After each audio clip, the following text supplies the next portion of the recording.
அண்மை செய்தி விஷச்சாராய மரணம் தொடர்பாக சிபிசிஐடி விசாரணை விவரங்கள் புதிய தலைமுறைக்கு பிரத்யேகமாக கிடைத்துள்ளன. முக்கிய தகவல் கிடைத்திருக்கிறது. சிபிசிஐடி விசாரணையில் விவரங்களை வழங்குவதற்காக செய்தியாளர் அன்பரசன் இணைப்பில் இருக்கிறார். அன்பரசன், இந்த விசாரணையோட அந்த முக்கிய தகவல் என்ன, விவரம்?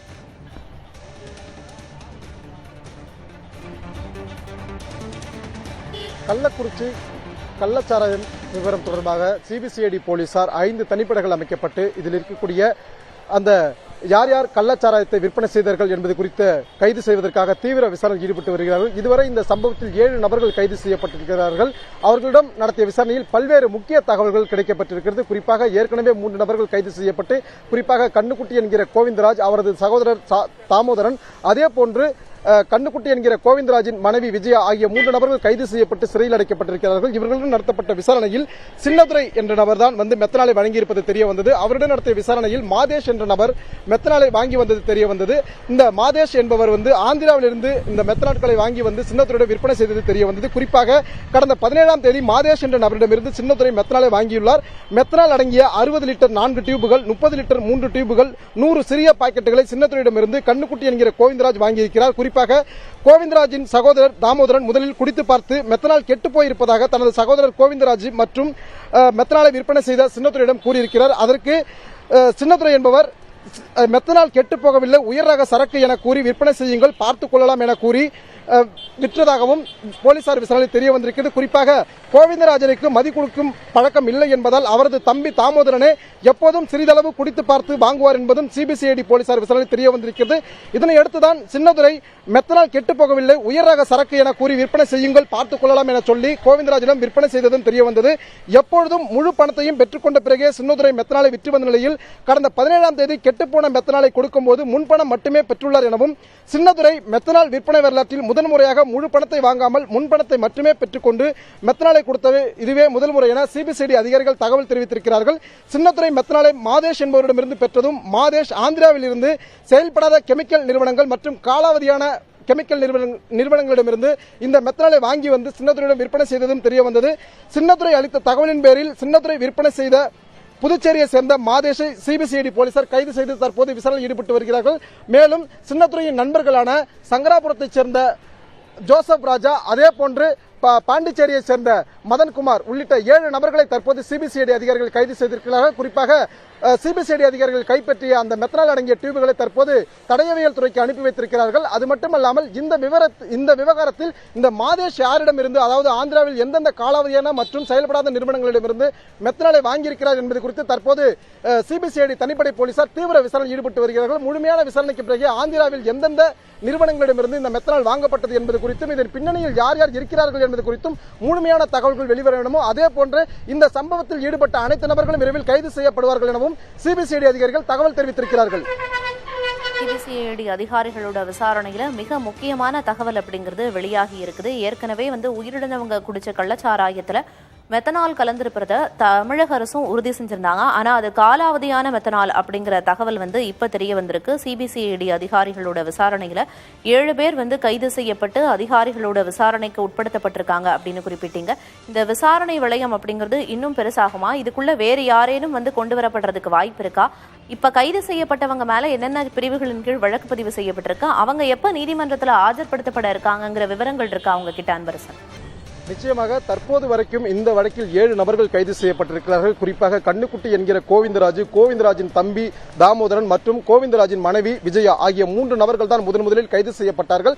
அவர்களுடன் நடத்தப்பட்ட விசாரணையில் தான் இந்த மெத்தனால் ஆனது சின்னதுரை என்ற ஒரு ஏஜென்ட் மூலமாக பெறப்பட்டது என்பது தெரிய வந்தது. அதனை அடுத்துதான் சின்னதுரைக்கு மெத்தனாலை விற்பனை செய்த மாதேஷை கைது செய்திருக்கிறார்கள். அதன் பின்பாக சின்னதுரையின் நண்பர்களான ஜோசப் ராஜா மற்றும் மதன் ஆகியோரையும் சிபிசிஐடி அதிகாரிகள் கைது செய்திருக்கிறார்கள். இந்த விசாரணை வளையமானது தற்போது தீவிரப்படுத்தப்பட்டிருக்கிறது. ஏனென்றால் இந்த மாதேஷ் என்ற நபர் தான் மெத்தனாலை மொத்தமாக வாங்கி வந்து சின்னதுரைக்கு விற்பனை செய்திருக்கிறார். குறிப்பாக இவர் கடந்த சில ஆண்டுகளாகவே ஆந்திராவுக்கு சென்று ஆந்திராவில் செயல்படாமல் இருந்து வந்த நிறுவனங்கள், அதே போன்று காலாவதியான நிறுவனங்களிலிருந்து பயன்படுத்தப்பட்டு மிச்சமிருந்த அந்த மெத்தனாலை வாங்கி வந்துதான் சின்னதுரைக்கு கொடுத்தது தற்போது சிபிசிஐடி அதிகாரிகள் விசாரணை தெரிய வந்திருக்கிறது.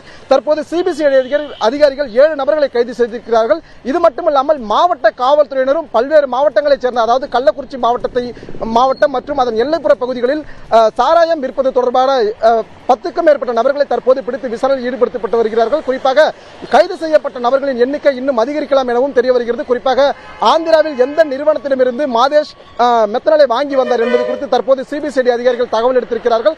மாதேஷ் மட்டும்தான் இதுபோன்று ஆந்திராவுக்கு சென்று அங்கிருந்து காலாவதியான மற்றும் செயல்படாமல் இருக்கக்கூடிய நிறுவனங்களில் இருந்து பயன்படுத்தப்பட்டு மீதமிருந்த மெத்தனாலை வாங்கி வந்து விற்பனை செய்தாரா, அல்லது வேறு யாரேனும் மாதேஷுடன் சென்று இதுபோன்று மெத்தனாலை வாங்கி வந்து விற்பனையில் ஈடுபட்டுள்ளாரா என்பது குறித்து தற்போது சிபிசிஐடி அதிகாரிகள் தங்களது விசாரணையை தீவிரப்படுத்தியிருக்கிறார்கள்.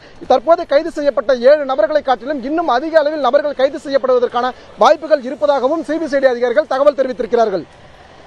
நீங்க சொல்றதுல இருந்து புரிஞ்சுக்க முடியுது, இந்த மெத்தனாலை வாங்கி வருவது அப்படிங்கிறது இன்னைக்கு நேத்துன்னு இல்லாம கடந்த பல ஆண்டுகளா மாதேஷ் வந்து இந்த தொழிலில் ஈடுபட்டு வர்றாரு அப்படிங்கிறது புரிஞ்சுக்க முடியுது. அதுவும் வேறு மாநிலத்தில இருந்து ஒரு பூட்டப்பட்ட தொழிற்சாலையிலிருந்து மெத்தனால் வந்து வாங்கி வரப்படுது. பல மாநிலங்களை சோதனை சாவடிகளை கடந்துதான் வந்து தமிழகத்துக்கு வந்து சேர முடியும். எப்படி அதெல்லாம் கடந்து வந்து சேருது? அந்த மாதேஷோட பின்புலம் என்ன அப்படிங்கிறது ஏதேனும் விவரம் இருக்கா அன்பரசன்? மாதேஷ் தற்போதுதான் கைது செய்யப்பட்டிருக்கிறார். குறிப்பாக சின்னத்துறை அளித்த தகவலின் பேரில் தான் மாதேஷ் கைது செய்யப்பட்டிருக்கிறார். சின்னத்துறை வந்து ஏற்கனவே கைது செய்யப்பட்டு தற்போது நீதிமன்ற காவலில் அடைக்கப்பட்டிருக்கும் கண்ணுக்குட்டி என்கிற கோவிந்தராஜ், அதே போன்று கோவிந்தராஜின் தம்பி தாமோதரன் மற்றும் கோவிந்தராஜின் மனைவி விஜயா ஆகியோர் அளித்த தகவலின் பேரில் தான் சின்னத்துறை கைது செய்யப்பட்டார். தற்போது சின்னத்துறை அளித்த தகவலின் பேரில் தான் மெத்தனாலை அவருக்கு விற்பனை செய்த அந்த மாதேஷ் என்ற நபர் கைது செய்யப்பட்டிருக்கிறார். குறிப்பாக இந்த மாதேஷ் வந்து பாண்டிச்சேரி பகுதியைச் சேர்ந்த நபர் என்பதும் தெரிய வந்திருக்கிறது. குறிப்பாக இவர் ஆந்திர பகுதிகளில் செயல்படாத மற்றும் காலாவதியான நிறுவனங்களில் இருந்து ஏற்கனவே பயன்படுத்தப்பட்டு மீதம் இருக்கக்கூடிய மெத்தனாலை தான் இவர் வாங்கி வந்து சின்னத்துறையுடன் விற்பனையில் ஈடுபட்டிருக்கிறார். குறிப்பாக இவர் இந்த மாதேஷ் எத்தனை நபர்களிடம் இதுபோன்று விற்பனையில் ஈடுபட்டிருக்கிறார் என்பது குறித்து தற்போது சிபிசிஐடி அதிகாரிகள் ஒரு விரிவான விசாரணை நடத்தி வருகிறார்கள். நீங்க சொல்லியது போல ஆந்திராவிலிருந்து தமிழகத்தில் வருவதற்கு பல இடங்களில் பலகட்ட சோதனைகள் நடத்தப்படுவது உண்டு. அதே போன்று பல இடங்களில் சுங்க சாவடிகளும் இருப்பது உண்டு. இதனை மீறி அவர் எவ்வாறு எடுத்து வந்து தமிழகத்தில் இதனை வந்து விற்பனை செய்திருக்கிறார் என்பது குறித்து தற்போது சிபிசிஐடி அதிகாரிகள் தீவிர விசாரணையில் ஈடுபட்டு வருகிறார்கள். அதிகாரிகளின் முழுமையான விசாரணைக்கு பிறகு மாதேஷின் பின்னணியில் யார் யார் இருக்கிறார்கள், அவர்கள் அந்த மாதேஷ் வந்து எப்படி ஆந்திராவில் இருந்து அங்கு செயல்படாமல் மற்றும் காலாவதியான நிறுவனங்களில் இருந்து பயன்படுத்தப்பட்டு மிச்சமிருந்த மெத்தனாலை எப்படி அவர் தமிழகத்திற்கு கடத்தி வந்தார், இங்கு கடத்தி வந்து சின்னத்துறைக்கு மட்டும்தான் அவர் விற்பனை செய்தாரா அல்லது வேறு யாருக்கேனும் விற்பனை செய்திருக்கிறாரா என்பது குறித்த ஒரு முழுமையான தகவல்கள் வெளிவரும் என சிபிசிஐடி அதிகாரிகள் தகவல் அளித்திருக்கிறார்கள்.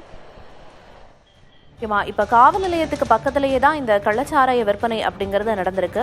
அந்த பகுதியில் இருக்கிற அரசியல்வாதிகளோட பின்புலத்தோட தான் இந்த உதவியோட தான் இந்த தகவல் அப்படிங்கிறது நடந்திருக்கா இந்த சம்பவம்? அது குறித்து ஏதேனும் விவரம் இருக்கா? இந்த களம் என்ன சொல்லுது அன்பரசன்?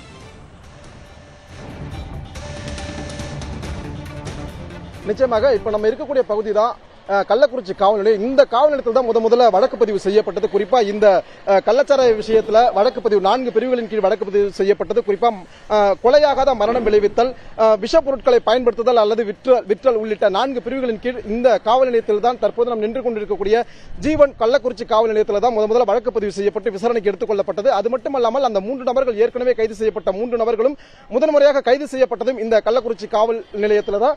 குறிப்பா அந்த கண்ணுக்குட்டி என்கிற கோவிந்தராஜோட மனைவி விஜயா, அதே போன்ற கோவிந்தராஜோடைய தம்பி தாமோதரன், இந்த 3 நபர்களையும் முதல்ல ஜீவன் கள்ளக்குறிச்சி காவல் நிலைய போலீசார் தான் கைது செஞ்சாங்க. இப்ப இருந்திருக்கக்கூடிய கருணாபுரம் பகுதி என்பது இந்த காவல் நிலையத்திலிருந்து சுமார் ஒரு 1/2 கிலோமீட்டர் தூரத்திற்குள்ளதான் இந்த பகுதியில் இருக்குது. குறிப்பா இந்த பகுதி மக்கள் என்ன சொல்றாங்கன்னா, இந்த பகுதியில் அடிக்கடி கள்ளச்சாராயம் விற்பனையானது காவல் நிலையத்திற்கு பின்புறமே அதிக அளவில் நடந்து வருவதாகவும் இது குறித்து ஏற்கனவே பல்வேறு நிலைகளில் புகார் தெரிவிக்கப்பட்டதாகவும் அவங்க வந்து தகவல் சொல்லியிருக்காங்க. நம்ம ஏற்கனவே காலையிலிருந்து பொதுமக்கள் நிறைய பேர் பேசுனதுல அவங்க சொன்ன விஷயமானது இது. இந்த நிலையில தான் தற்போது அதிகாரிகள் வந்து கடந்த 2 நாட்களா சிபிசிஐடி அதிகாரிகள் இந்த வழக்கு விசாரணை தங்க கைக்கு மாறினதுக்கு அப்புறமா முதல் முறையா அவங்க நேரடியா வந்து வெளிப்புறத்தில் எங்கேயும் விசாரணை பண்ணாம கடந்த 2 தினங்களா கள்ளக்குறிச்சி காவல் நிலையத்தில் மட்டுமே சிபிசிஐடி அதிகாரிகள் விசாரணை பண்ணிட்டு இருக்காங்க. குறிப்பா இங்க இருக்கக்கூடிய காவல் ஆய்வாளர், அதே போன்று காவல் உதவி ஆய்வாளர், பலரிடம் வந்து சிபிசிஐடி அதிகாரிகள் எஸ்பி தலைமையிலான, அதாவது சிபிசிஐடி எஸ்பி வினோத் சாந்தாராம், அதே போன்று இந்த வழக்கின் விசாரணை அதிகாரியான கோமதி உள்ளிட்ட அதிகாரிகள் வந்து காவல் நிலையத்தில் இருந்துதான் கடந்த 2 தினங்களாக காவல் நிலையத்திலிருந்து தங்களது விசாரணை விரிவுபடுத்தியிருக்கிறார்கள். குறிப்பாக எந்த காரணத்தினால் இந்த கள்ளச்சாராய விபத்தானது நடைபெற்றது, இது எத்தனை முறை இது போன்ற கள்ளச்சாராய சம்பவமானது நடந்திருக்கிறது என்பது குறித்த பல்வேறு கோணங்களில் காவல் நிலையங்களில் இருந்துதான் தங்களது விசாரணை விரிவுபடுத்தியிருக்கிறார்கள். தற்போதும் விசாரணையானது தீவிரப்படுத்தப்பட்டிருக்கிறது. ஒரு முழுமையான விசாரணைக்கு பிறகு முழு விவரமும் வெளிவரும் என சிபிசிஐடி அதிகாரிகள் தகவல் தெரிவித்திருக்கிறார்கள். சிபிசிஐடி காவல்துறையினரோட விசாரணையில பல திடுக்கிடும் உண்மைகள் அப்படிங்கிறது வெளிவர தொடங்கி இருக்கு. தற்போது வரைக்கும் அவங்க விசாரணை வளையத்துக்குள்ள 7 பேர் கொண்டு வரப்பட்டிருக்காங்க. குறிப்பா பிரதானமா மாதேஷ் என்பவர் தான் ஆந்திராவில இருந்து இந்த மெத்தனாலை வாங்கி வந்து இங்க சப்ளை செஞ்ச விவரம் அப்படிங்கிறது தெரிய வந்திருக்கு. பொறுத்திருந்து பார்க்கலாம் விசாரணையோட முடிவுகள் வந்து என்னவாக இருக்கிறது அப்படின்னு. தற்போதைய விவரங்களை வழங்கியதற்கு நன்றி அன்பரசன்.